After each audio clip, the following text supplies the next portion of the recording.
Hello and welcome to Footy Judgmo. It's your counter views Friday morning, of course, with the guys. Joe can't make it, but we have enough here to speak about Man United and why is Ten Hag still bad. They're still talking about Delict. They're still talking about Michael Olise. Can they trust Ten Hag with signings again? And what's a successful season for Man United? And let's compare Ange Postecoglou to Mikel Arteta. And why is Arsenal window so quiet while Spurs are looking to back Ange Postecoglou after 6 months? How much they trust him with signings, and also why is Arteta? Does that mean Arteta's out? Is done? They don't trust him anymore. But listen, people, hit that like button when you join. We're joined by a fantastic panel, of course, with Staffy TV, Northside, and Will Stewart is here, and we'll talk all about it. But listen first, hit that like button. And guys, how is everyone feeling in this day? Everybody's cold, I'm assuming. It's freezing, Mo. That's how I'm feeling. And you woke me up this early from my bed to sit here on my freezing desk and to talk about Ten Hag and Man United. So how do you think I feel, Mo? Do you really think I feel well right now? Well, I don't think so, but that's your club. It's Ineos. You guys cheered for Ineos. Ineos coming in and they're like, we trust in this guy. Let's buy a golf club and let's buy him players because he's so good with signings. Let's buy him players so he can cook. Listen, people, hit that like button. Well, how are you doing? You're Is he delayed? Sorry, I was muted. There Yeah, we it got locked up there for a second. No, I'm doing good, man. How you guys doing today? We're doing all right. And Northside is here, of course, to speak about Man United and Arsenal, his favorite topics, of course. I saw the show the other day when you were with Hussam and the guys, and you're like, we don't want to talk about Arsenal. We don't want to talk about Arsenal. We had a long talk about Arsenal on the Lahwa yesterday, to be honest, on This Is Football. Big up Hussam, of course. But let's start with Ten Hag, and I wanna get Staffy's opinion about this. Why are we, every time I'm opening the news, I'm hearing about Man United are linked with this, Man United linked with that. Why are we still hearing about Ten Hag signings? I thought the ship has sailed, unless it's a process and Man United are gonna like develop and Ten Hag is gonna be here next year and all this shit that you someone who said, yeah, Ten Hag has to leave ASAP. Well, it hasn't sailed, has it? It That's hasn't. that's I think that's the issue. Because if that ship has sailed, he wouldn't have been here. He wouldn't have been given the chance to even entertain these ideas. I mean, we'll get into the signings in a minute, but the fact that they're still entertaining it means they're gonna trust him. They're gonna give him a chance. They're gonna give him another paycheck, and that's what exactly I was fearful of. Because not that I give a shit about the Glazers' money, because I don't care for the Glazers' pockets, but I just know this man is gonna waste the club's money again. Because why are we being linked to Delict? Is this 2019? Northside? What's the calendar today? What is it saying? It's uh, it's Is it not 2024 or is it 2018? 20. 90th Jan, man. Okay, so 2024. So I'm up to date. Okay, why are we being linked with a player that he managed 6 years ago? I And don't here's think the he thing: managed the guy. he I don't did, he think did. actually he was at Ajax. Was he at Ajax? Yeah, Delict was at Ajax. He was that same No. generation. Was Ten Him, Hag at Ajax yeah, around the league time? it was the same year they sold Frankie De Jong to Barcelona, and then he went to Juve because that's the year that Spurs beat them in the semifinal. Listen, here's the thing. He Once actually again, managed him. He's again yeah. linked to a player that he managed again that Mo, do you failed. want to understand his transfer strategy? This is his transfer strategy. He pulls up his phone, contacts. Who's the first name on my list? Footy Judge Mo. Mo, you want to join the club? That's what the guy does, bro. The guy's clueless. He just goes for people that he knows. He just goes for people that he managed before. And as I said, why are we in 2024 being linked to Delict? And let's have a serious convo about this guy, okay? This guy left Ajax on a high, went to Juve, did nothing, flopped over there. 3 years later, they sold him to Bayern. Currently, he's getting benched to Upamecano and Kim Min Jae. Now, we couldn't get Kim Min Jae, okay? So why am I going to get his backup? They basically got Kim Min Jae because they thought the lick was not good enough. And then we're going to sign the guy that's not good enough. Why? That's the part that I want to understand.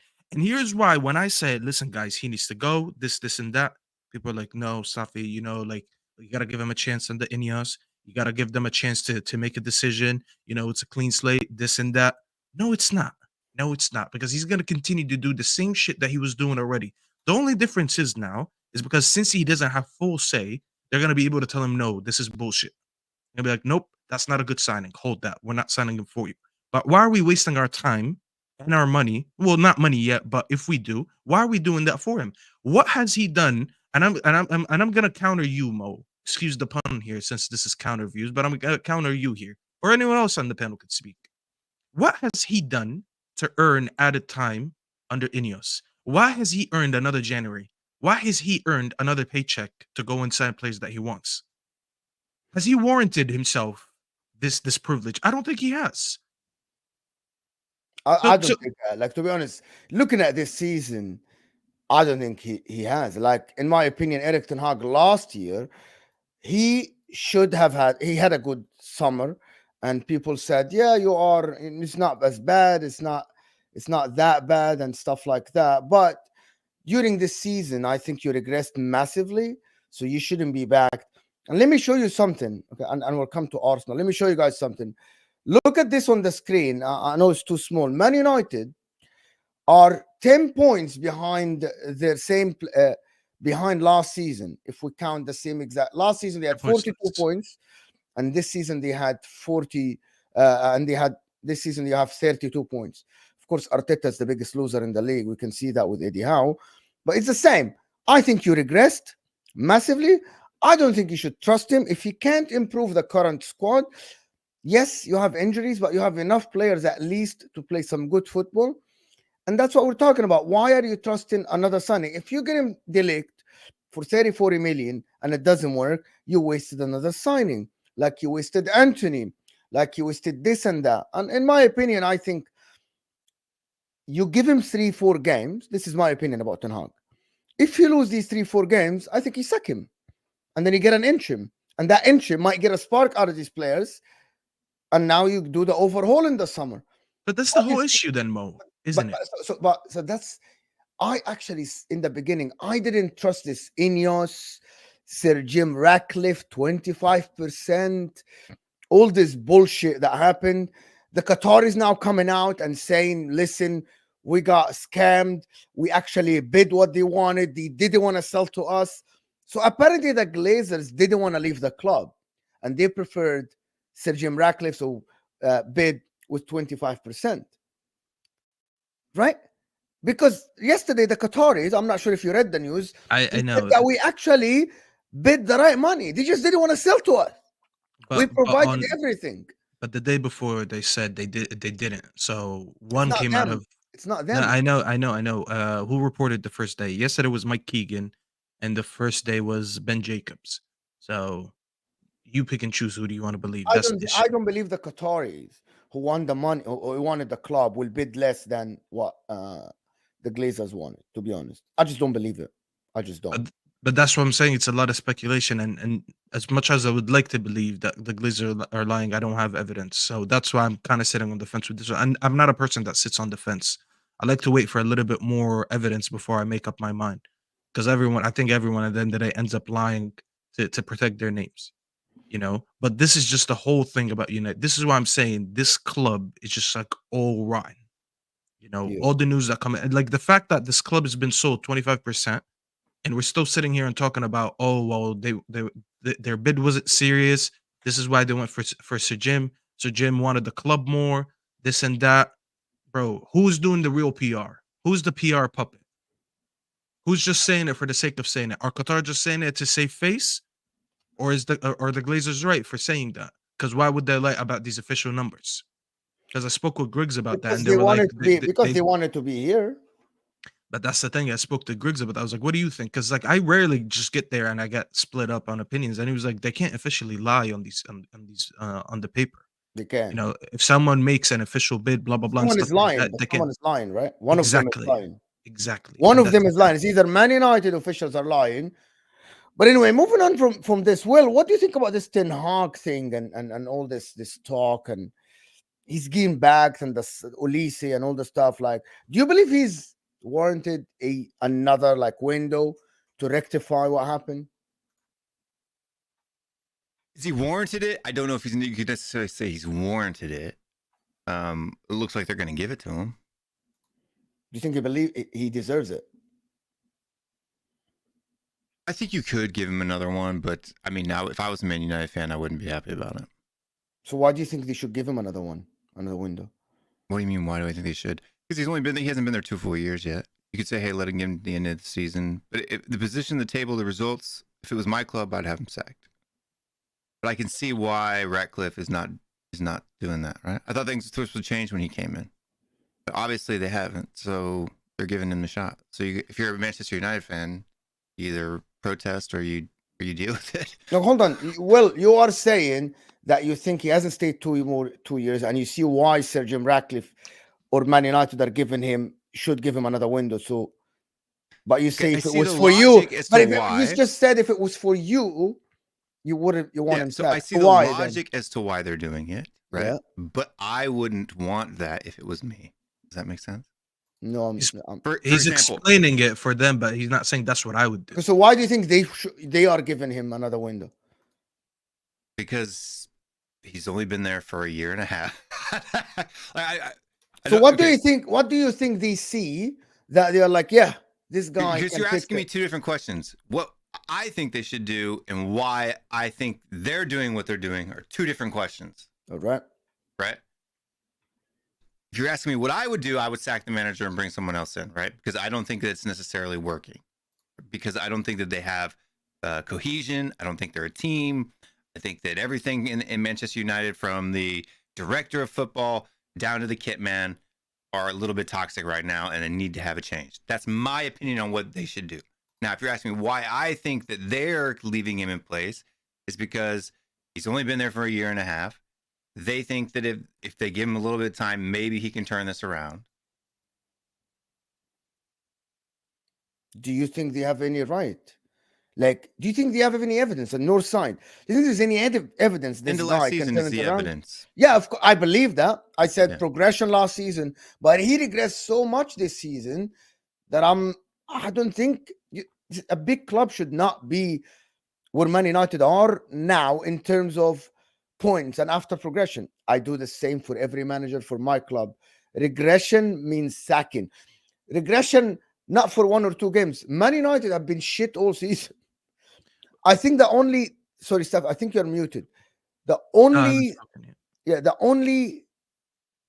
think the only team on the table that when I can say with a full mouth that the table is lying is Man United. Every stat, every metric, their goal differential, the way I'm watching, the eyes, it's not only stats. The last game should have been enough evidence, Mo. Yeah, if you just go purely about last game. How can a team like Man United, you know when you lost to Bournemouth, you were 5th. And this is when I said the table is lying. The 5th team should not lose at home 3-0 and it should have been 4-0. That's when I said the table is lying for Man United. Then you know why? That's why I'm sorry, but that's what I think that's the I'm sorry, I'm gonna say it. This is what some fans have this excuse. Yeah, but look at him. We were sitting 5th. We're still in top 4 contention. Well, you aren't watching the game. You're only watching the table. And this is where the table lie. And this is the excuse for people to say, yeah, let's have him in the job for long because he's here. United look one of the worst teams in the top half of the table, I think from the 2nd or 3rd game. But because that your position on the table and you're the kings of the McTominay last goal, the 2-1s, the 1-0, and all this stuff, you're here. No, I said that in the beginning. You remember me and you? I told you Man United don't look good at all. McTominay to come on last game and not score. So how many times did that trick work versus how many times did it not work? It didn't work. That's why you're 7th now. But it's if I go to a basketball court right now, me and you, and we shoot from the halfway line, and I make 1 out of like 100 attempts, does that mean that I'm good at it? No, but I say you're not. He did it, but it doesn't mean that he's good at it. That's what people are saying. That's what people said that Man United are doing Fergie time again. Do you remember that?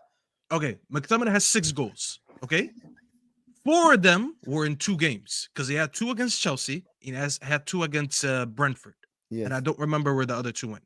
So it means his 6 goals came in 4 games. We played 20 games. That's less than 25% of the games. Yeah. So that's what I'm saying. When it's worked, way less than it hasn't worked. Why am I sitting and saying, "Oh, McTominay saved us"? This is why when people say, "No, Steph, don't criticize him. He's been your best player all season." Has he? Has No, he he really? hasn't. I Because I hate seen him that go out of notion. Yeah, I shit. seen him go out of the formation last game against Spurs, and all of a sudden the striker has space to occupy because he doesn't have the other half of the albino twin tower crashing the box with him, and then he gets the space to score. So when I say he's actually a hindrance on this team, he just looks good when he gets the goals and he just runs around and people rate it. People don't want to listen. People think everything is judged by GA. If you have any GA, oh, he's your top scorer. Okay, that's the issue. Why is he my top scorer? What is Yeah. the manager doing to get him to get the GA, but not the actual front line? Why does he have more goals than your striker and your wingers and your number 10? But no one wants to address that. Everyone wants to take the couple goals that he scored and just celebrate it. Yes, he saved the manager another job, his job again on another day, and let's just move on from it. And just to prove that this manager is a coward, actually, last game, everyone said, "Oh, wait for him to get his injuries back. Wait for him to get his substitutes back." Okay, I'm gonna forget the fact that Ange pulled up to Old Trafford with less time in the Premier League than him, with less available players than him, first team players, aka Madison and them. I think they had like about 5-6 players out, Basuma and Madison and Son and them. I'm gonna forget all that. We got that day Casemiro and Lisandro back on the bench from injury. Okay, why is your first substitution off the bench in the second half bringing on McTominay and not Casemiro? Because you told me if he gets his players back, he's going to play better football. Yeah. That's what they said. And he came in and he had him on the bench. And what did he do? He brought on McTominay in the second half. You know why he brought on McTominay? Because he believes in that one trip pony trick that he always does. Yeah. And it almost worked, but it didn't work. You know why? Because McTominay, who has no quality, got one chance in the last second of the game, no one on him. And what did he do? He missed. So you mean to tell me that for 90 minutes you sacrificed football and you brought on McTominay because you want to try that trick? You're like, you know what? Let me not bring on Casemiro, play him at a double pivot next to Maino, because that's probably the best balance that we would do if we bring off Eriksen. I'm gonna bun all that. I'm gonna say, nope, forget that. Let me go for my one trick, and it doesn't work. So you made me watch horrendous football for 90 minutes, and then your trick didn't even work. So what was the what part of this whole thing? You I tortured me actually for think 90 the whole minutes. Man United situation is just laughable. For you, And it is, of course. It is.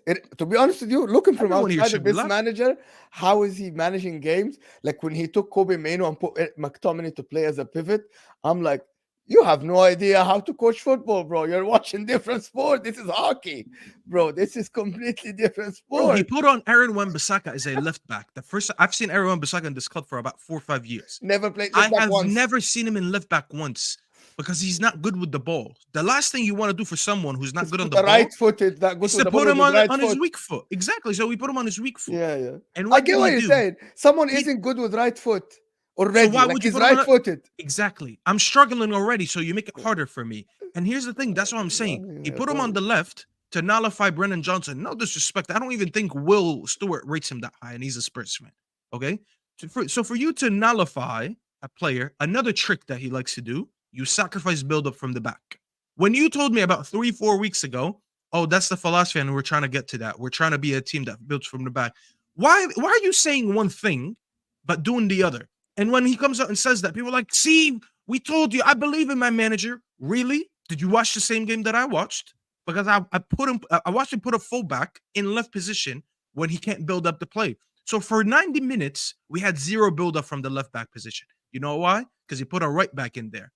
Again, he sacrificed football to achieve a side quest. What was his side quest? To lock up Brennan Johnson. And you're at home. You're at home. No disrespect. You're at home to Spurs. Not even a fully fit Spurs, a depleted Spurs. And you don't have the cojones to play on the front end. You don't have the cojones to say, I'm going to win the ball from them today. I'm going to control the game. I'm not going to sit back. They'll sit back. And you couldn't even do that. That's the issue with this manager. This is why when I see people that are saying, oh, well, I don't want him to get sacked by the Glazers again, wait for Ineos. And then when Ineos comes in, they're like, oh, well, he deserves a chance. Deserves a chance for what? Why can't Ineos just have the balls to say, we're coming in clean slate. We see how toxic it is. We see how bad the football is. We see the wasted money. We see we see all the signings that are flopped under him. And let's cut this out and start all over again. This is a new regime, bro. Just pretend as if you bought a new business.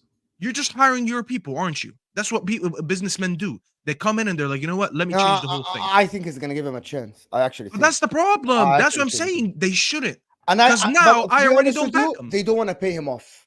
They don't want to pay him off.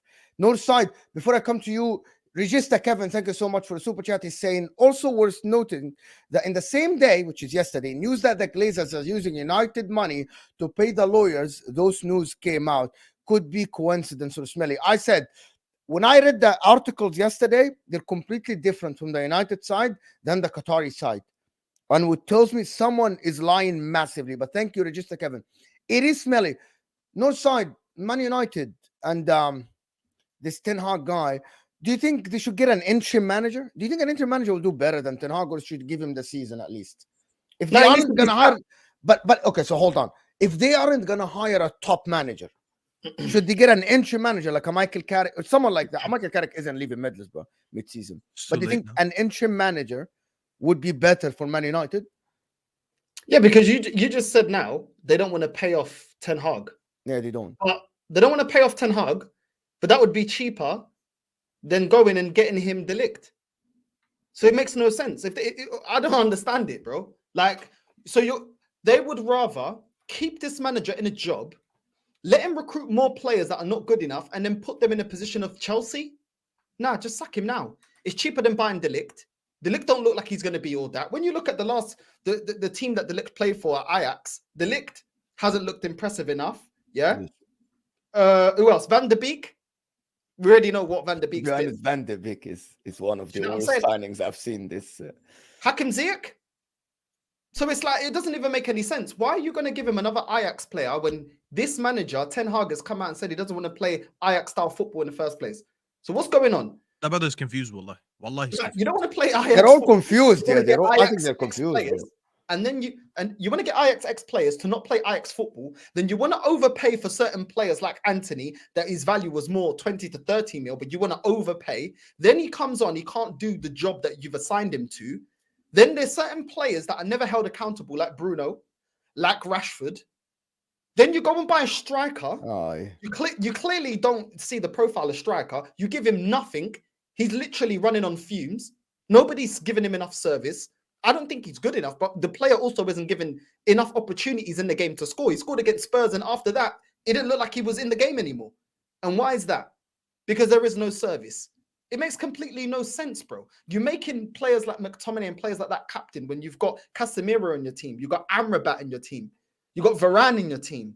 You go and buy a goalkeeper, yeah, that was at Ajax, that is another player, ex-Ajax player that hasn't worked. So what are we doing here? Like, this ownership, yeah, if they go through with this, I'm sorry, man, this is a joke. Yeah, this guy's already been going and getting Ajax players that ain't worked. He can't establish a proper way of playing football. It's just a joke, bro, all around. You're persistent with Garnacho. Garnacho absolutely got pocketed against Udogie, bro. He didn't win. No, the star boy. Don't talk about the star boy like that. That's the next Ronaldo, apparently. I used to see Ronaldo put Ashley Cole on his bum every game. Ashley Cole, one of the best left backs this country I've seen. And they're saying this guy's star boy. And got pocketed by Udogie. How old is Udogie? Isn't he the same age as him? Maybe a year older than him? Yeah, there you go. But no, we gotta wait. Don't be too negative. He's only 19. Bro, I've seen Greenwood come in at fucking 17, smacking goals left and right. No one looked at him and was like, oh, he's too young. Everyone was like, oh, play him. They only make this the age excuse when he's stinking out the place. The guy got absolutely pocketed by Udogie for 90 minutes. The only time he got a chance is when he got moved to the left towards the end of the game. That's when he had that one cross to McTominay. But guys, but apparently we sold the right wing position. To be honest, I'm going to say something about Man United, and I've seen this at my club as well. Listen, before that, over 300 people here, guys, on this morning. So get us at least to 200 likes or 150 likes, guys. We aren't even on 100 likes. The like button is underneath the live chat. Look at this panel bringing you entertainment, good football talk. So please hit that like button underneath your live chat. So we'll get more people watching. You hitting the like button will get more subscribers, more people watching. When I looked at Oscar Bob, and I looked at Garnacho, the other day when Oscar Bob came on for Man City and won them the game, and I look at Garnacho. Yes, Garnacho had the overhead kick and all the stuff. I actually see the difference in the two clubs. Someone who's a 19 years old Garnacho, they rely on him to start. While Oscar Bob, look at how the guy is embedded in a system and plays the same way that Pep plays. I think they fix everything from the youth team. And I think Man United have been shambles, as Cristiano Ronaldo said. I think the club needs an overhaul, and I don't think Jim Ratcliffe is going to do it. They're looking for a new chef for chicken, but that's completely different. But I don't think the club, because the players you're linked. If a new man, to be honest with you, do you know Todd Bowley sacked Thomas Tuchel? Ineos should come in, sack Ten Hag, get a new manager right away. That's what I just said. Yeah, That's the reset every ownership should do. Unless you have Pep, and unless you have Jurgen Klopp, but you don't have Jurgen Klopp, you don't have Pep, so I think he should have gotten sacked, and it's as simple as that. But listen, this Man United thing, every time I'm opening and I'm seeing you linked with players, and I'm like, there is one thing. Why would Michael Olise choose Man United? He probably has a bad supporting cast. That's all it is. If you have bad people around you, they're gonna tell you to make that move. And I tweeted that weeks ago when we got linked him, and people called me a fake fan for that. I said, if I'm Olise's camp, why would you go to Man United? Exactly. I said, if I'm his agent, his friends, his family, anyone, I'd be like, bro, see this club right there, Man United. You go far away as possible. Stay clear. If this club is here, you go there. You stay away from this club, because what is this club gonna do for you? It's not gonna. You know what's so funny? Sancho, this as an example. Thank you. I was about to say that. Look at Sancho. He's a left-footed Sancho. The way he plays football is so similar to Sancho. Both of them are like kind of slow on the ball because they're more techie. They play in the final third. Maybe Olise just has a little bit better free kick ability than him. Like he's better on set pieces. Whereas Sancho's kind of his passing in the final third a little bit better. But they're both the same player in terms of like they like to be techie, they like to give and go. The way they play on the wing is not just kick and run like most of these fans glorify. You know, all these players like Garnacho and Rashford, these players who just run, they're not like them. So if Sancho just failed, and let's be honest, who had a better hype at the time? Sancho in Dortmund when we bought him, or Olise now? No, Sancho at Dortmund. He's one of the Sancho stars. was killing it. Sancho at his age had the best stats in the world. At his age, he was the best. I think he was 19 or whatever, or 20. He was the best 19 or 20-year-old statistically in the world at that time. And he came in and into this miss and filled. Why would Olise be any different? How would you look at Sancho and say, oh, he's lazy, I don't like the way he plays football, he doesn't press, he doesn't run around, he doesn't do this, he doesn't do that, but then you say you want Olise? What is the difference? Yeah. That's what I'm saying. This fan base is just confused, bro. They just look at the best thing in the market, the best player in the league. Oh my God, please get me him. You had Sancho, you had Olise at home. You know when you used to drive at home on the way home, and you're like, Mom, I want McDonald's. She's like, no, we have McDonald's at home. Bro, we had Sancho, we had Olise at home. Sancho had nothing. We got rid of him. I'm not sitting here and assuming that Sancho did nothing. Sancho stayed 2.5 years, did nothing. But I want to move on from Man United, guys. Over 300, hit that like button. And I want to move on to the comparison between Spurs and Arsenal, right? And I'm going to start with actually Will. We have an Arsenal fan here, North Side, who doesn't believe in a process. He wanted a ready-made manager before Arteta. He said, I want a ready-made players when Arteta got signed. You disagree or disagree with him, that's completely different. But, Will, you have a manager that is being backed now, and you guys are saying, give him 2, 3, 4 windows or whatever you say. I can't remember. You said 4 windows, and he would win us trophies. So that's a process, right? So why some Arsenal fans like Northside and Lee Bigapley and Brandon, they say, we don't want a process, but a Spurs fan would say, yeah, we're all right with the process. They haven't won the league or Champions League. They haven't won the league in 20 years and the Champions League ever. So why is it okay for Spurs and it's not okay for Arsenal? Or do you think it's okay for Arsenal and they should have a process? I think it was okay for Arsenal, but the process is over. By year 4, I'm calling to win the league by year 3. This is year 4 for them. The process is over. Now it's talking about, okay, if this guy can't get it over the line, he needs to go. Like, even if you believe in the process thing, like bringing a new manager in who builds, you see improvement, et cetera, et cetera, et cetera. Their process is over. Ours has just started, right? That's the difference in why you think it should or shouldn't be a process. It just depends on where you're at. Northside doesn't believe in processes. Like he said, if you want to win, you need to get a manager to win today, back him with money, and win now. Right? Northside, am I wrong?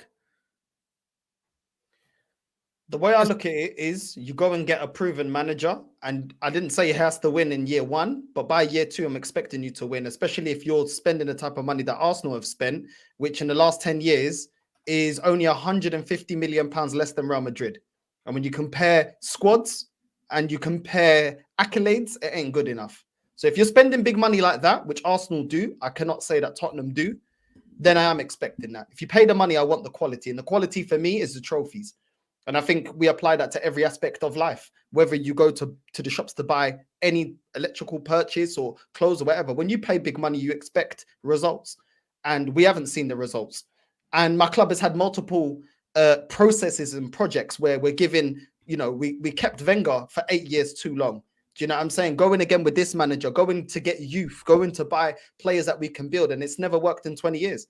So that is why I may feel... Maybe Will may feel a little bit different to me. Maybe he doesn't feel this club spend enough, but my club does. And my club has done a lot of things in the last 20 years to be in a position to compete, to win major honours, like getting a new stadium, like getting rid of Wenger. This is all to be up there in the elite and winning major honours. So Arsenal fans, what was the first thing they said when Arteta first come to my club? Oh, it took Klopp 4 years. It took Klopp 4 years. It took Klopp... When Klopp won the Champions League and the Premier League, total money spent was around £500 million. Even if you want to add inflation, it's touching what Arteta is spending now, and he hasn't even delivered one. So by that logic, in terms of time and money given, where's my big trophies? Because that was their comparison. I never compared Arteta to Klopp because I never thought Klopp was good enough. But they said to me, it took Klopp 4 years. So if you're comparing him to that manager, that's what I expect. And that is in a team that is running exactly the same, self-sustaining, etc. So at the end of the day, I do expect major honours because even by their standards, we should be winning. Spurs? So do you believe? Like I actually looking at Ange and I'm thinking you're different. To be honest with you, and I'm gonna get to Will again here. The difference between Ange and Arteta is that when Arteta came in the first 2 years, the majority of Arsenal fans didn't like the football he played. They actually wanted him out. No Spurs fan want Ange out. And I think that's that they're the opposite of each other. Ange came in day one. Day one. We saw the first game in preseason, a style of play, a way of playing football. A lot of players made a lot of mistakes. You remember in the preseason, but he said, this is how we're going to play football. Arteta in the beginning cleaned the deadwood. I'm not gonna slag Arteta because I think Arteta did something good for Arsenal, right? But Spurs now at the moment, they're backing him. Do you believe in him? Do you believe he can win major honors? Do you believe he can win trophies with Spurs and break that cycle of just not winning for years and making top 4 only? Yeah, look, so for me, I think that is the difference, right? So the style of football, where we were at the season before, the feelings around Conte, the feelings around the players, he's come in, he's changed all those things, right? Plus, you got to give him a little bit of time. We came from a spot under Antonio Conte, playing a defensive style of football to now playing free-flowing, attacking, possession-based style of football. And you've got all of these different players that have come in and they've made an impact. And just the vibes in general are just a lot better than they used to be. That is different than the Arsenal case. But for me, you still have... I expect him to win something next year, right? Not the league. Something. What do you mean something? League Cup, FA Cup. Okay. Right. Yeah. Then the year after that, but I expect us to challenge for the league next season. Challenge the signings. Yeah. Oh wow. So be within point grasp of the top of the table, right? Meaning that we're pushing whoever's in first. After this January window and the summer window, we should be challenging. The board needs to go out. He needs to make sure that the board is backing him enough to go out and be able to push on. We need to sign 3 or 4 more players in the window. Then we do that. And then January, you come in, you fill again. Then the season after that, I expect us to win the league. And if he doesn't win the league in season 3, it's just 3 years from Tottenham, right? I don't know. If this isn't high standards for a Tottenham fan, I don't know what it is. 3 seasons in, if he doesn't win, he needs to bounce. What do you mean? You haven't won the league in 60 years. Exactly.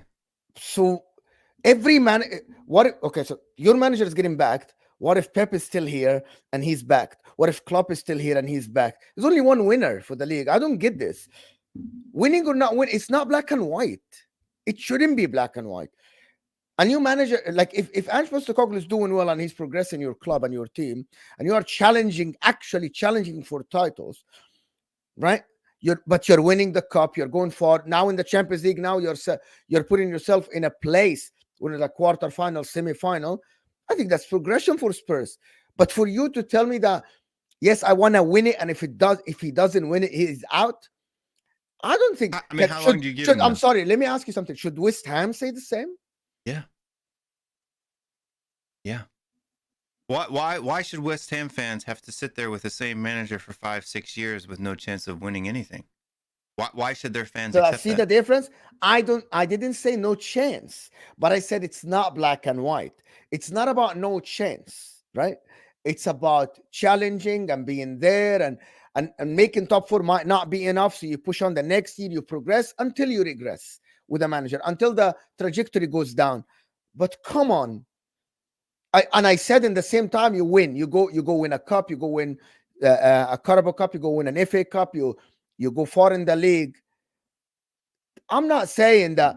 So you're saying that every manager in the league, if they don't win the trophies, they should the league, the league, because you're talking about the league. They should get sacked after some point. Every club in the Premier League should be trying to win the league. Otherwise, what the heck are they there for?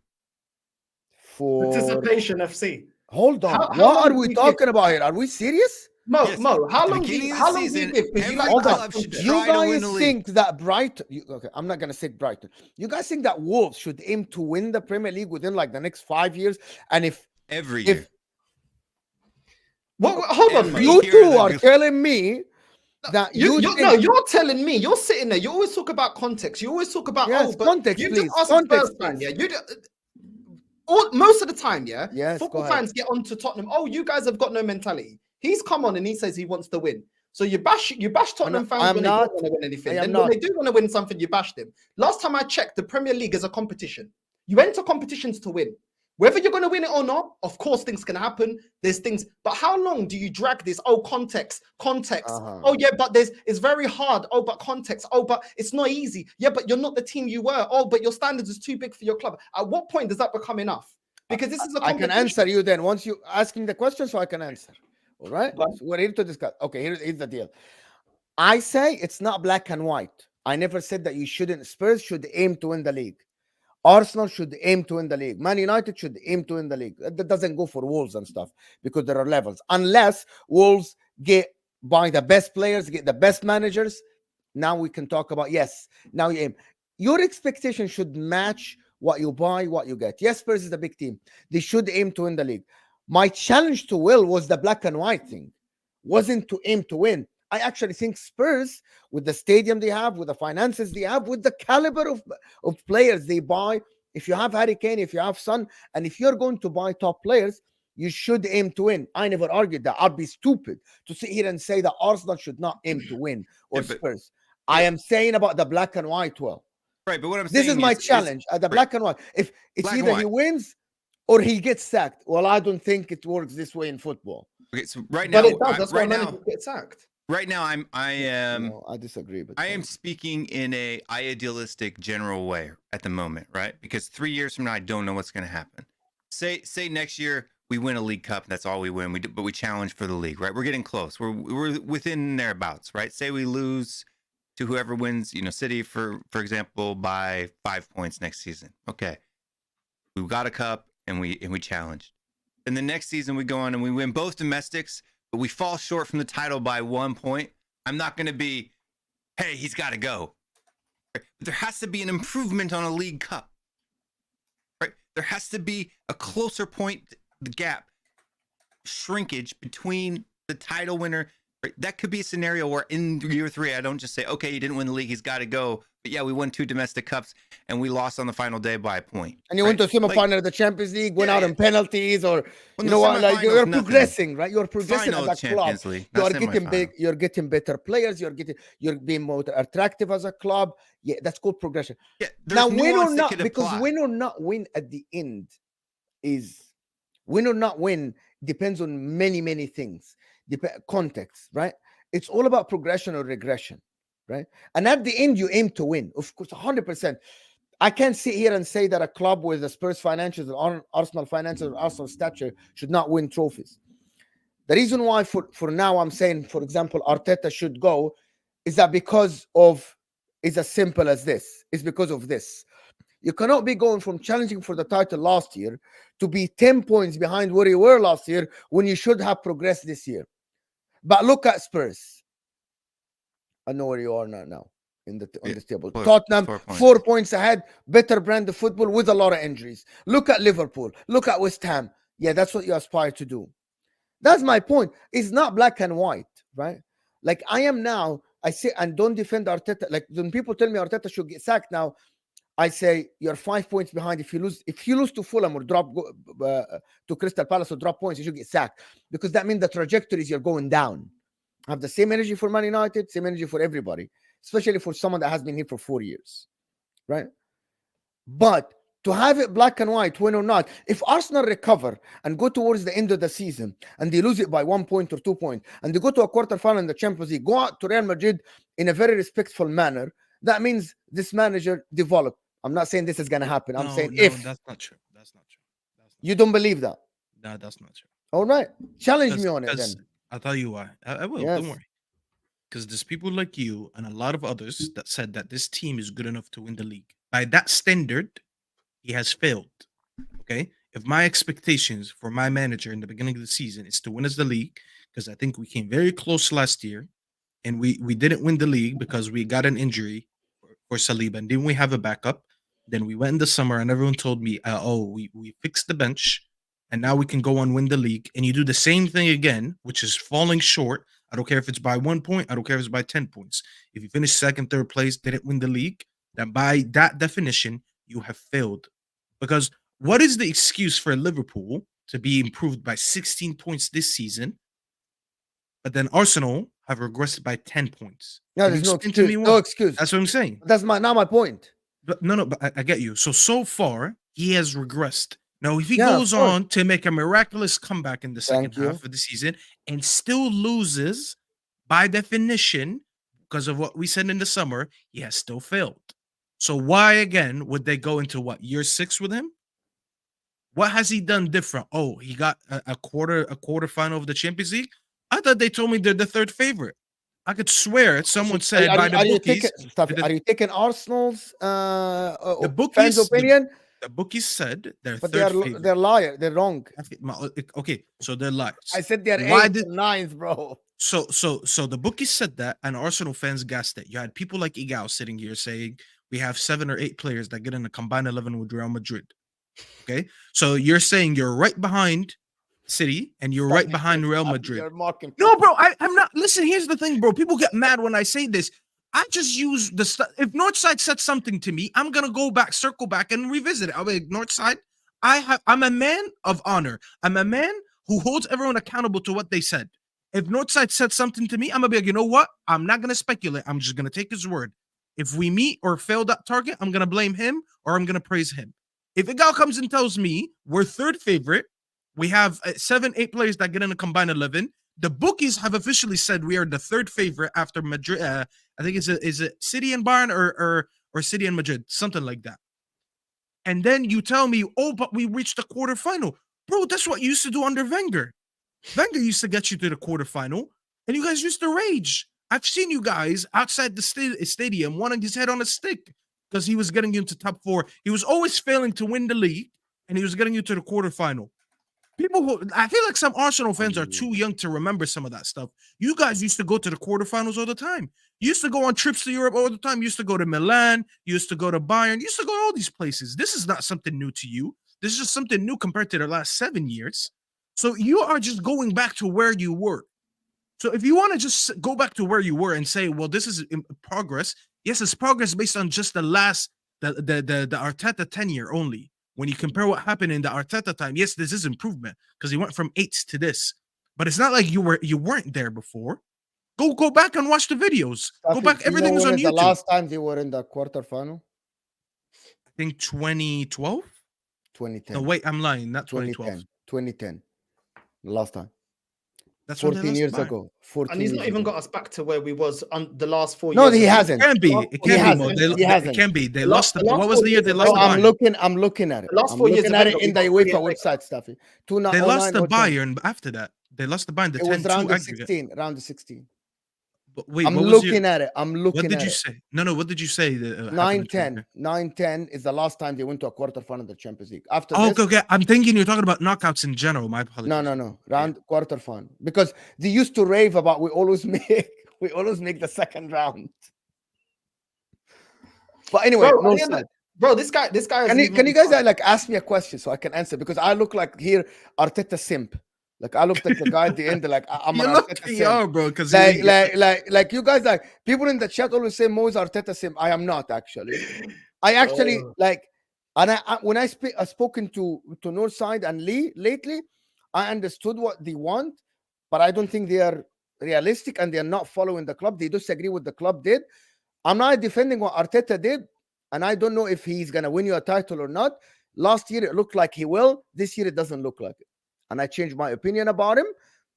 It's as simple as that, right? So what if he loses to Porto, Mo? I'm gonna ask you a question. What if he loses to Porto? Do you want the, You're do talking you want about? do you want the truth or you don't want the truth? I hope you give me the Okay. truth. I always say I you can give me actually the truth. believe that Porto might win the game. Actually, Arsenal will not win this tie. All right, thank you. Because I think so too. Like I genuinely believe in this Arsenal form. If it doesn't improve, they play Porto. I think they lose. I actually think they get knocked out. Wallah al-Azim, and I'm not. Wallah al-Azim, Arsenal fans, you guys think I'm bantering? I'm not. Wallahi, I'm not. Because you guys don't understand what Champions League is about. Champions League is about experience and moments. Look at Man City having one of the best teams, right? Look at how Man City have one of the best teams, and then moments against Real Madrid, moments against experience until they got experience. Arsenal fans, you guys think that Saka has experience, Jesus has experience, Martinelli. They don't. They literally don't. And I want to see Saliba. I want to see Saliba and Gabriel, right, against Taremi, who has been playing Champions League football for a while with his physicality. People just don't understand. Yes, Porto lost to Liverpool 5, but Liverpool has heritage and has experience in European football. Some of these Arsenal players never played in the Champions League. This manager never coached a game in a knockout stage in the Champions League. Never. It's brand new to him. That's why I'm saying Porto. But to be honest, if they get knocked out to Porto, and they are still 5 points or 4 points behind in the league, an interim manager from here on is the better solution. And let me explain to you why. Arsenal team now, my problem with Arsenal and the way I'm looking at them, if Arsenal finish outside of the top 4 and they get knocked out of the quarterfinal and they go next year, try to sign the top players might not want to go to Arsenal. Might not want to. And I'm here being logical. If Arsenal don't make top 4 and Spurs coming under Ange Postecoglou with a stadium, with a trajectory that goes up, and I'm asking Northside, and I know that if Arteta is still here next year, or even Arteta leaves, you don't make top 4, you get a new manager next year, right? Which club would you? And if Spurs make top 4 and play good football, get third or something, right? Which club would you go to, Arsenal or Spurs? Trajectory wise, you're a player now. You're offered Spurs, who went from 8th to 3rd. The manager is there. He's getting backed with money, right? Or would you go to Arsenal, who regressed from 2nd to outside of the top 4, not making Champions League football? The club is in disarray. A new manager. Which one would you go to? Neither. No, but if you have to choose one, okay, you have to choose one. If I have to choose one, I'll still pick Arsenal because Why? even a washed Arsenal is still able to win cups. You don't think that Spurs will win under this manager? No, because I've said this every single time, bro. But this manager has a lot of experience, though. I don't believe that Spurs will win anything, and the reason why is because Daniel Levy is still there. And I don't see anything going any No, but different. he is buying players. Look at him. They're actually still they're negotiating with another forward. Let's be real. Mo, they're Johnson, negotiating with a what? An 18-year-old? 18-year-old? 50 mil. They Ah, buy they will get Johnson for another 50 one. mil. They will get another one. Go They, ahead. they bought Johnson for another 50 mil. That guy is a bench player bum. at best. He Yeah, ain't yeah, good enough. yeah. Then they went and got Werner. Yes, it's only a loan, but once again, doing the bare minimum. Jugusin, I'm not going to talk too much on him. I don't know much about him. We will see. Time will tell. But that wasn't even their main target. Their main target was Todibo. So once again, doing the cheapskate thing. And for me, they still haven't gone out there and replaced Harry Kane. I don't trust that ownership, and I'm not even a Spurs fan.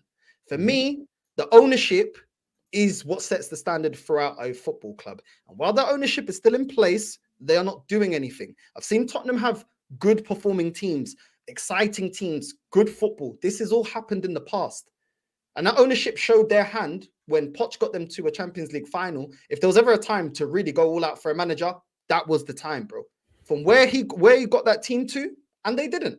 They didn't back him the way he should have been backed. They sold Dembele 6 months before the final. Remember Yes, Musa SG, Dembele? thank you. Yes. So at the end of the day, that club as well, they're a team that when a player goes wrong, a lot of times they try to get the best out of him. Do you know what I'm saying? Like Yes. when they got Ndombele, you know what I mean? They forked out a lot of money for him. They tried their best to He get the was most. garbage.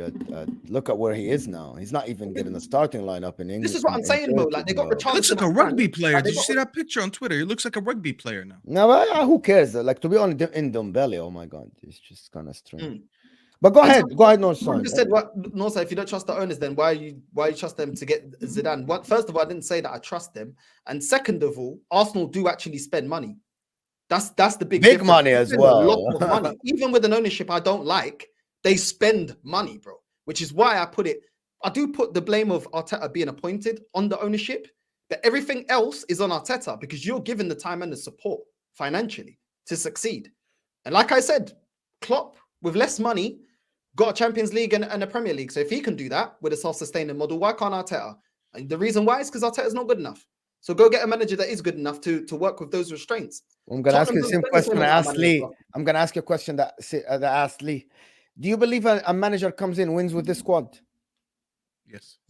Do I believe a manager comes into Arsenal and wins with this squad? Like if you get a better manager, as you say, per se, which is there are tons of better managers. Arteta has 4 years of managing a club. Not by the way that you've been backing him. Well, every time we go on stream, the way you talk about I'm not backing him, and I'm going to explain to you why I'm backing him. Why I back him, and what's the explanation. I said that to Lee. Do you believe a new manager will come in, might win with this squad with some additions? With this squad and some additions this season, yeah? No, next. Let's say at the end of the season, you finish third. Yeah. Do you believe you sack Arteta, you get another manager, you buy 1 or 2 players? Do you believe that manager wins with this team? Not 1 or 2. We need more than 1 or 2. You need 1 or more. No, I'm not talking about the bench. Forget the bench. He made mistakes. I'm talking about the starting. I can't forget about the bench. The bench is part of the squad. Yeah, but the bench, you can buy players on the bench. But I get what you're saying. Do you believe that team is good enough to win? The right manager coming in, end of the season, getting in 4 or 5 players, proper players in the position that we need. Yes, we can. All right.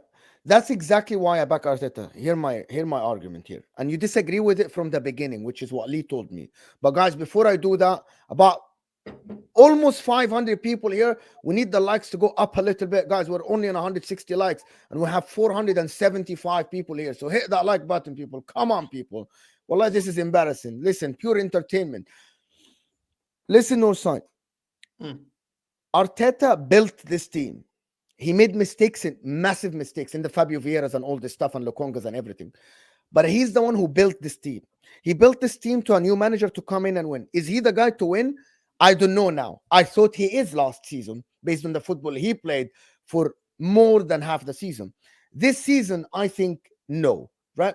But he's the one who built it. He's the one who got rid of the Ozils and the Mustafis and all the rest of them. But let me finish this point. You might not agree with that. The Aubameyangs and all the rest of them and the Mkhitaryan. You remember, I'm not sure when did you get rid of Mkhitaryan when he went to Roma. Like a year now. But my point is Arteta built the squad. Your board is the one who wanted this project. Yeah. And I actually believe that your board didn't know if Arteta will win or not. They thought, we'll give her a shot, we'll give him years, like what Man United did before, like what other teams did before, and we'll see if he's going to build something, right? He built it. The reason why I'm saying he built it, he took Saka from being a youngster who is, playing, to being on the pedestal of like big clubs will want Saka. Martinelli, yes, playing bad this season. Odegaard, like look at other Saliba, even Ben White, transforming Ben White, even Ramsdale, by the way. Ramsdale came from a relegated Bournemouth. My point is, he built a squad, a team, maybe not good enough to win, but needs a small additions. So he did his job for this board. So the credit goes to him for building this team, for improving players. He might not win because your ultimate goal is winning, and you might not approve the process from the day one. You said, no, I don't want I don't want young players. I don't want young players. But that's what your board did. And he succeeded in this. He hasn't won, but he succeeded in building a team that you sit here and tell me that get a new manager, then you might win with these players. You won't. You're not like Chelsea. You won't need to change the whole starting lineup, will you? I don't get what your point is. Yes, he's done what the board want, but what the board want is back to the level, like Staffy said, that we had under Wenger, which is why we got rid of Wenger. We didn't, when we moved on from Wenger, is to be winning those major honors, not just pushing, but winning them. Because we were tired of just competing, just getting to quarterfinals, just pushing, just coming second to Leicester in the season that we should have won the league. So at the end of the day, yes, by the board, yes, he's reached their objective. Yes. That shouldn't be the objective. And like you said, Mo, when a football club is spending the top money, that should be the expectation. And my club does spend the money. So when the money is spent, just pushing on after year 4 ain't good enough. Yes, he's done some good. Yeah, but at the end of the day, he inherited Martinelli from the previous manager. Saka got his debut from the previous manager. Yeah, but he improved them. Yeah? So don't be like, he improved No, I'm them. not saying that he didn't improve them, but Yeah, just he because did he improve improved them doesn't mean that he's good enough. This season, Yeah, I'm not arguing that with you. I'm but not at the going end to of sit the here and day, argue. okay, that then with you. sack him now because this is his limit. We can concede that this is his limit. Go get me the guy to get him up, to get my club over the line. I'm not going to continuously give a round of applause because he's applied the pressure. Like, who cares? Like, is anybody still wanting Brendan Rodgers? Wasn't he a nearly man? Like, who really cares, bro? Like, how much praise are you going to give to somebody that just put the pressure on and built you to be competitive? Okay, cool. Well, that's your limit. Goodbye. That's it. He's been paid for his services, hasn't he? Then let's go get the man. Because I don't believe he's the man to get me over the line. So get rid of him. Because what are we going to do here? It just doesn't, I don't understand. Like, I think like we want to give over praise to a manager that's a nearly man. But why don't we give this level of praise to all the other nearly men? Poch, let's give it to Brendan Rodgers. We do. Let's I give do. it to, it doesn't make any sense, bro. Like, at the end of the day, he got given a lot of money. He got given a lot of time. Cool, you built this team. Now it's time to produce. You don't produce, get rid of him. He ain't good enough. So get rid of him. Like, what else are we talking about here? I said he's the Claudio Ranieri of remember Claudio Ranieri before Mourinho, when he built the team and then Mourinho came in and he had the final touches and he won the league. Yeah. And everyone got offended by me saying that, said he deserves one more year. I think there's an obsession between the Arsenal fan base. Obviously, you don't have that, but a lot of Arsenal fans have this obsession with the fairy tale story. You come in, you pick us up from the mud, and you go all the way and we win the league together. This shit only happens in movies. When you watch movies, even the hero in the movie dies sometimes. How many times does the hero actually make it at the end? Doesn't. Sometimes shit happens like that. Sometimes, listen, when people love to talk about process, they say process a lot, right? And they say phase.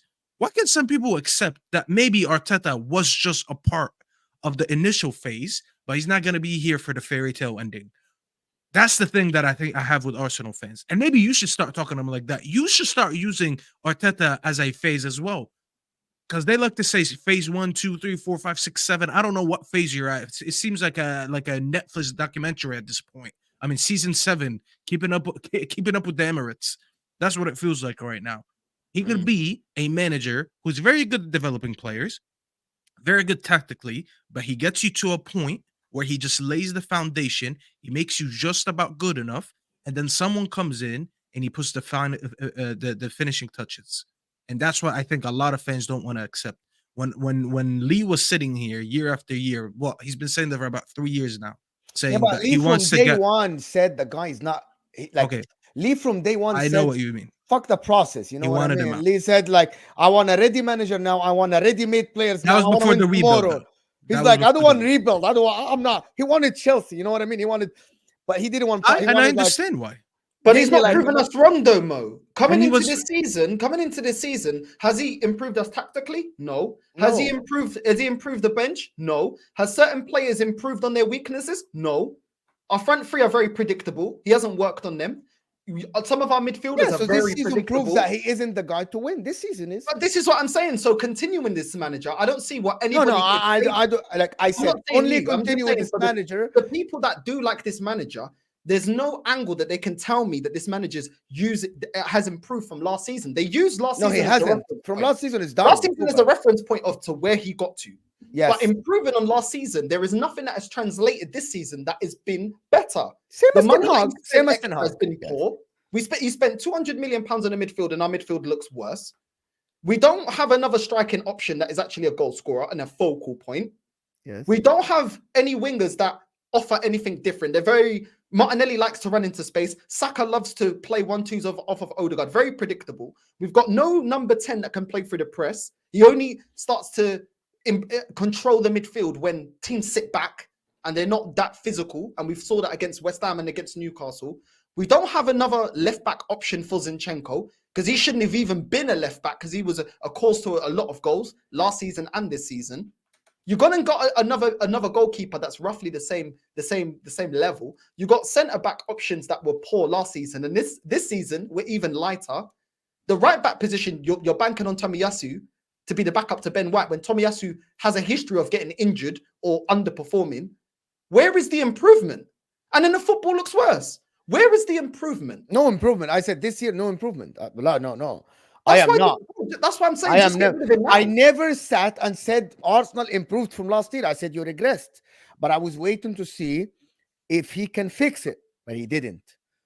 He didn't. Like I never said that he improved, but all I'm gonna say. Why people say agenda? What agenda on Arsenal? Arteta is Liverpool. Rodgers. Andrew is saying, thank you, Andrew, for supporting. Thank you for the people that send super chats supporting the channel. Adrian Shia is saying Sancho looking guy, north side, he doesn't look anything like Sancho. Or I think he looks like, I think he's talking about Staffy. I don't know which one. There's no way. Sancho looking guy certainly only knows fairy tales. Okay, don't be upset when we bottle the league then. Yeah, don't get mad. Don't walk out the stadium. Don't demand for players because it's all fairy tales. Wanting to win is fairy tales, right? Don't tell me what player you want. Don't talk to me about FFP. Don't talk to me about, oh, my player's better than your player because you just want to be participation in FC, right? Cool. Don't ban our rivals, yeah, because it's all fairy tales. Wanting to win and wanting the best is fairy tales. So stop the banter. Stop wanting certain players in your team. Stop talking about we're going to win this and we're going to win that. Cool. Let's just be participation FC. That's what we've been for 20 years. And the funny thing is, my standards, yeah, is what your club make the one of the most amount of money in the flipping Armory store. Every year, at the end of every year, Invincibles merch. When we won a major honor, but it's a fairy tale. What are you talking about, bro? Whatever, man. Whatever, man. Bruv, whatever. Just whatever, bro. I don't understand why these men want to support a big team when they got this kind of mentality. I don't get it, bro. You know what I'm saying? And they're the first people that make fun of Spurs and saying you haven't won the league in I don't know how many years. I don't get it. Which one is it? Like you can't make fun of them for something, but then when you have people in your fan base demanding that, you're saying it's not all about trophies. Remember that video when the guy said he'd rather keep Saka than to win the Champions League. Oh yeah, bro, what? That was crazy, bro. This what? is how fans think these days. I'm like, this is how Starboys. He told him it's a hard one, and I'm like, a hard one. Why is it a hard one? He literally asked him this, bro. Yeah. He asked at the start of the season, Mo, I wasn't the one that was saying that we're going to win the Champions League or the Premier League. Is that not a fairy tale? Because I'm not the one that made those predictions. Yeah. So who's the one with fairy tales? Who's the one that made all these predictions that we're going to win a major honor this season? So it's not a fairy tale when you man gas this team up and say that we're going to win major honours and we bridge the gap with Man City and we've beat Man City in the Community Shield and this is that. What are you chatting about? You are the guys that get too excited making stupid predictions and then doing emergency streams when we lose 3 games in a row. Who's the one that's living in a fairy tale, me or you? Next question. I'm not an Which is why I have a hard time as a Spurs fan doing shows with Northside, right? Because he's realistic, he's objective. So it's hard for me. Like I can't banter him. What do you mean? He's realistic. He wants his team to win, but I think at the like I don't know. No, this because this team is overrated. club is weird. You literally just heard him say that they overhype their squad. That's completely. That's absolutely. So their expectations. When I tried to tell them in the beginning of the season, you aren't favored for the Champions League, they said, "But we have one of the best teams in the world," and I'm like, yeah, that's what I'm saying. That's what I'm saying. It's ridiculous. Fucking nuts, bro. Yeah, it is. It is. Sometimes it is ridiculous. But all the fan base, the majority of people in the world, it's a coping mechanism. They overhype their players. The majority of the people in the world, they do that. Now North Carolina's going to catch crap because I agree with him. No, I can be objective, right? There's a thing called looking outside yourself, right? Like, do I think when all of our friends after the first 10 weeks said we're going to win the league, I said we'll finish third, right? So it's not like I'm overhyping my squad either. I'm looking at the numbers. I'm looking at the players that we have. I'm looking at how we're playing, et cetera, et cetera, et cetera, the quality of the players. I don't base things off of my feelings. And this is the problem with football these days, dude. Everybody runs with their feelings. Like it's okay to go with your feelings on the day in the game while you're watching it, right? Cuss the screen, throw your, keys at it, at the TV. I don't care. Punch it. Do whatever you want to do. But when we're after the game, when we're trying to break things down or we're trying to talk about a manager and whether he should continue at a club or not, you need to take the emotion out of it and be realistic. And I agree. I'm sorry. I haven't rated Arteta ever. Well, don't say that in front of Mo now. Now he's going to defend him. He's going to say, oh, if you didn't rate him from the beginning. No, because I've had this argument with him. Oh, my God. This is going to turn Mo into everybody else on the panel. You've said that to me before. When I told you I didn't believe that he could win the league, you said it's based on just like me wanting to hate him. In the beginning of the season, we're not going to argue this again. In the beginning of the season, I saw no signs of like the slowdown. Unless you say about the Havertz signing. And I said, well, it's one signing. They have Timber. I don't think the signing is bad, and I don't believe in it. But I've seen managers sign bad players. But it's as simple as that. Let's talk about Timber. Because I did a show yesterday with an Arsenal fan. And now, granted, an Arsenal fan, this particular Arsenal fan is very biased. I'll be nice. He's a biased fan. What do you mean a biased fan? What is that word? The bias towards who? Biased towards his own club and his own players, right? So he loves the club. So we were sitting there, and before, when I predicted when they would start, Arsenal would start their downward turn as far as results was concerned, he told me I was crazy and da. Anyway, it happened just like I said. So then when I came on the show and I said 1-7 to him last night, and he was like, it's just a bad patch. We're just having, just a bad run of form. I'm like, it's 7 games, my man. 7 games, right? And when Spurs had won 1-5, you were all up in my face, right? You guys suck. And I'm like, why did we have our run of form? I said, we had a run of form because we lost 5 of our starting 11 to injury or suspension. 5 at one time on one day in one event, right? So you were having this run of form with your best players fit. He's like, our best players, Timber's gone.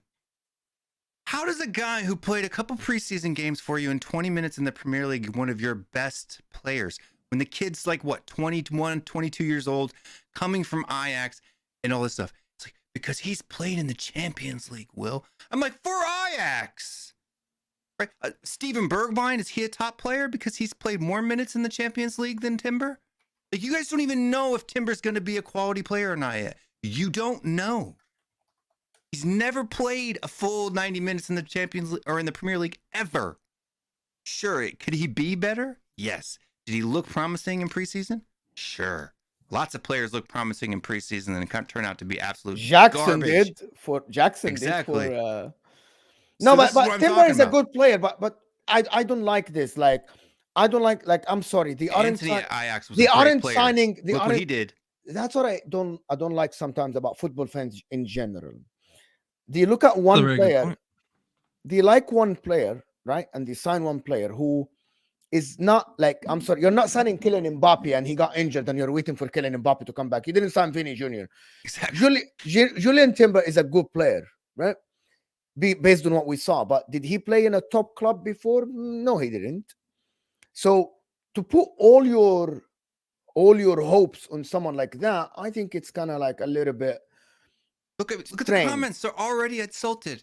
They're already insulted because all I said was Timber is a player who played for Ajax, who hasn't played in the Premier League, and is not your best player who's been injured, and that's why you're having bad run of form now. What does Julian Timber being injured have to do with the fact that you guys have just lost 3 games in a row in all competitions? Because he was the backup. That's what they're gonna tell you. Because he's not even starting it. Because you're missing a squad player. That you're somehow he's the reason why you guys have done this. Come on now, He was seriously. the backup to Zinchenko. Look at He was the Anthony. backup Who to was a White. higher rated player at Ajax, Anthony or Timber? Anthony. It's not even close. Right? You want to talk about Starboy and the Ajax that everybody was looking at to come into the Premier League and set the world alight. It was Anthony. Look at him. So just to simply say, because he looked good in a few preseason matches, the Timber is somehow going to save your season. Or Thomas Partey, who plays like, Last season, to be fair, last season Thomas Partey played 32 games, if I'm not mistaken, or 30 games. So he actually was a little bit available last season. No, Mo, they wanted him sold, Mo. Don't do that. They all told me in the summer they want him sold now. Yeah, because they they think he was gonna get injured, and it's And right. he did. He's injured. 20 games, So 21 so games now. He spent 21 3 games. games of the season. No. playing right back, I'm though. not defending. I actually don't think that Thomas Partey solves anything for them, because I believe Declan Rice is doing a good enough job in the 6 that Thomas Partey isn't needed at the team, right? You playing, but that's tactical work. But I think actually they fucked up with this Havertz signing. I'm gonna go back to it because the Havertz signing is the only place in Arsenal when they keep trying Smith Rowe, Fabio Vieira. He tried Trossard there in that place. He tried Havertz, and you have one Mo, player whose that you fault? have no. Whose fault? Who played Partey at right back for the first 3-4 games of the season with Ben White sitting on the bench? Who made that choice? Who played Thomas Partey? It's Arteta Yeah. Why is he doing that? to fit Kai Havertz. Thank you. No, that was literally to fit Kai Havertz Yeah, in the 100%. beginning of the season. He literally said that. And so Unless- who needs to die okay, on that sword then? So you're telling me that a manager that signs one bad player should just Is it get... one bad player? Don't get. One Yeah. bad Look player. at North side. Vieira. See, there you go. You woken up the Vieira. beast. You know what? Havertz. Will be. I'll start listing them, and they'd be like, wait. Jorginho. But he built. No, you we're this, talking about he- last. that's what We're you're gonna talking start about doing. last. Stop. He's talking about last window. Stop. He's talking about last window. Oh, so the other windows don't count. No, they count. That's why your So bench it's not just is one not. bad player then. If No, they but- count, it's not just one Okay, bad hold player. on. See, your logic is flawed. We're talking last year. Okay, so your logic. Last year you played good football, right? Oh my god. Yeah, they did. Mo, why are you doing Okay, this? listen to me. Listen to my argument about this argument specifically. This argument. Last season you played good football. You did. Yes, last season we played good. This season you went and signed Declan Rice Yes. in the midfield. You signed Julian Timber, whatever, as a backup or whatever, right? And you got David Raya, who I believe is better than Ramsdale, but whatever. He's not a top goalkeeper. He's in for the best. Maybe. My point is, from last season to this season, you wanted progression. You spent 200 million. One player is 65 million. I'm not talking about the Lokongas and the Fabio Vieiras. These are wrong signing. Renewing Reece Nelson and Nketiah, these are wrong. You should have actually moved these players. El Neni should not. Why is El Neni at Arsenal? I don't know. My Egyptian guys, I don't know why. He's not even good enough for Egypt yesterday. You've seen that. They Yeah. played better I the minute he get. left the pitch. I'm actually with them. But removing Granit Xhaka and putting Kai Havertz in the squad is a Mhm. big mistake. If you went and spent 80, and I claim that if you didn't spend 105 or 110 million on Declan Rice and you spent only 80 million on a midfielder, and you went and got someone like Frankie de Jong for Arsenal, you spend the same money, 160 million would have given you 2 players, you would have been in a better place. So in my opinion, this last window, you made one wrong signing, which is Kai Havertz, spending the money on Kai Havertz, who is in a lot of wedges as well, as Mafia saying in the chat. So I'm talking about only last window. The board backed him and he made a mistake. And it's a massive mistake in Kai Havertz. It's a massive mistake because you didn't have enough coverage for him. You could have gotten Madison. You could have gotten way better players, in my opinion. So we're talking about that signing. You want him. So people say, yeah, you made that signing. It's a wrong signing. Should he be sacked? Or do you think, okay, I'm not going to say, I know your answer that you're going to say no. Do you think a man with what happened last year, why not give him one more signing this window? One more signing to rectify the Kai Havertz mistake. For example, what I mean, go spend 60, 70 million, get one midfielder like Frankie de Jong, someone similar. I'm not saying Frankie de Jong will leave Barcelona. I'm saying someone similar. One signing to rectify Havertz's mistake, to see if he can go on a run like what he did in last season. Just one signing to prove that he can fix it. One guy. Didn't he say they're not making signings, Mo? Yeah, they are 80, but that's the point. Does But that mean let's just entertain what Mo's just said. Let's just entertain what Mo's just said. He gets one signing, yeah? One signing. One. Okay, cool. If he gets a striker, there's still no rotation for Saka on the right-hand side. So he's going to be thin on that. There's still no midfielder, bro. You have to get a midfielder. You have a hole in your starting 11. But the fan base is saying that. No. But the fan base are saying that we need a striker. Forget the fan base. Okay, I don't want you. No, son. Don't. Bro, even if you get me a midfielder, I want your opinion. I want your opinion. Let's get a midfielder. Let's get a midfielder. Yes. He is still short. He is still short, Mo, in multiple positions. In the starting lineup or in the backup players? Bro, in the quality of the starting lineup and the backup. He is short. Oh, so you believe the quality of the starting lineup isn't good enough? No. Zinchenko as the left back is not. I actually think. Okay. I actually don't think that Zinchenko's. Odegaard being my main number 10 is not good enough. Oh, okay. Jesus being my number 1 striker is not good enough. Oh, okay. Martinelli on the left is way too predictable. So there's other situations, bro, that ain't good enough. Ben White this season's been trash. You know what I'm saying? I never thought that he was world class in the first place. I didn't even want him to come to this football club. So at the end of the day, even if you get this one signing and see if he can go on a run, bro, even if he has a fully fit squad, we saw last season, this squad is not good enough to get over the line. They're not good enough. And they only had to concentrate on one competition. He's got 2. And he can't say bigger fish to fry with getting out of the Champions League. So what are we talking about? One signing does not fix us. One signing is not going to win us the league. Yeah. So we're not. He needs to be sacked regardless. I can't argue with you. Yeah. Do you know why?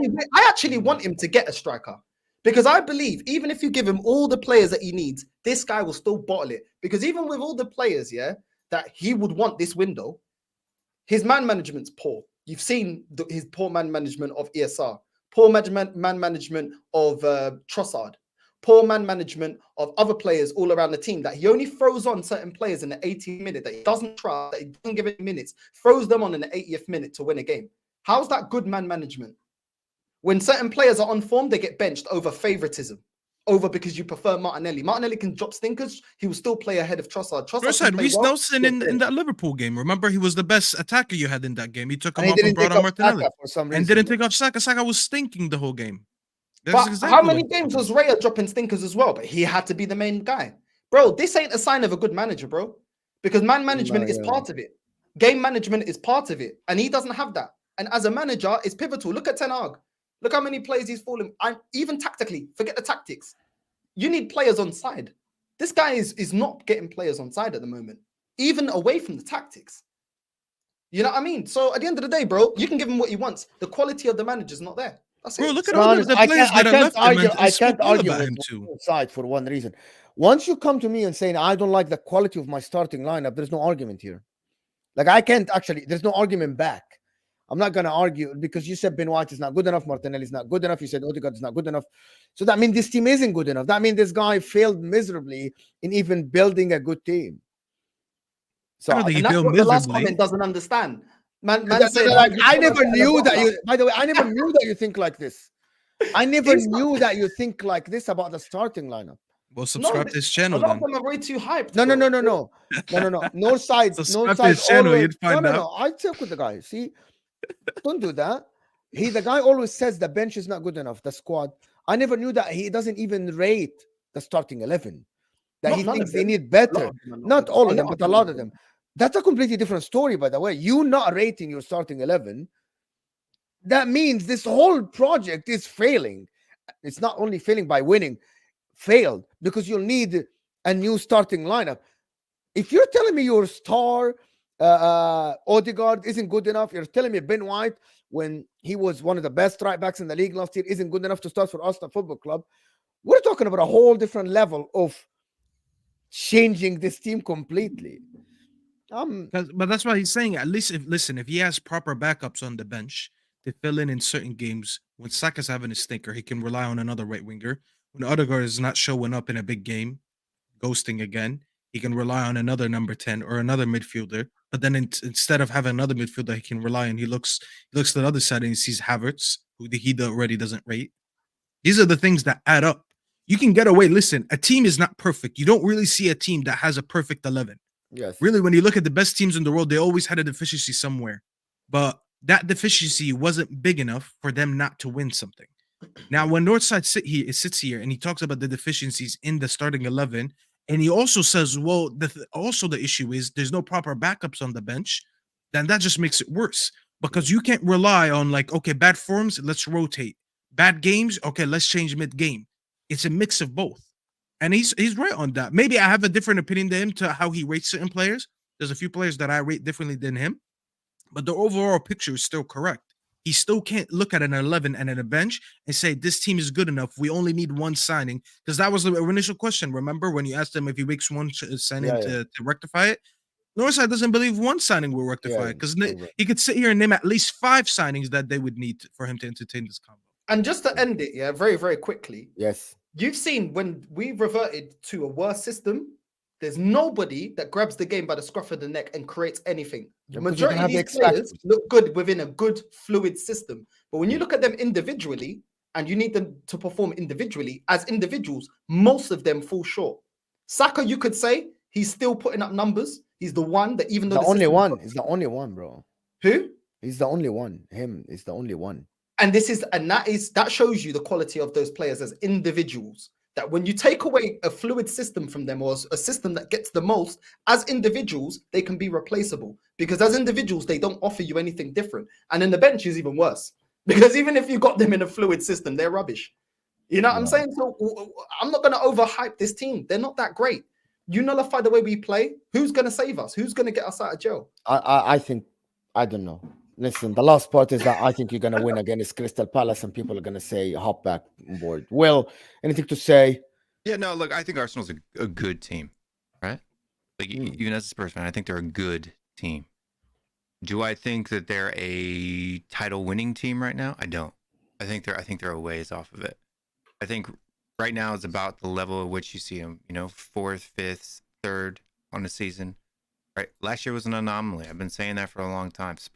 Arsenal fans can hate me for it. I'm just sure a lot of them do. Right. In fact, I know they do. But they're not that team yet. They have to get a world-class manager. They have to get world-class players into their side before they can really say, all right, we can win this league.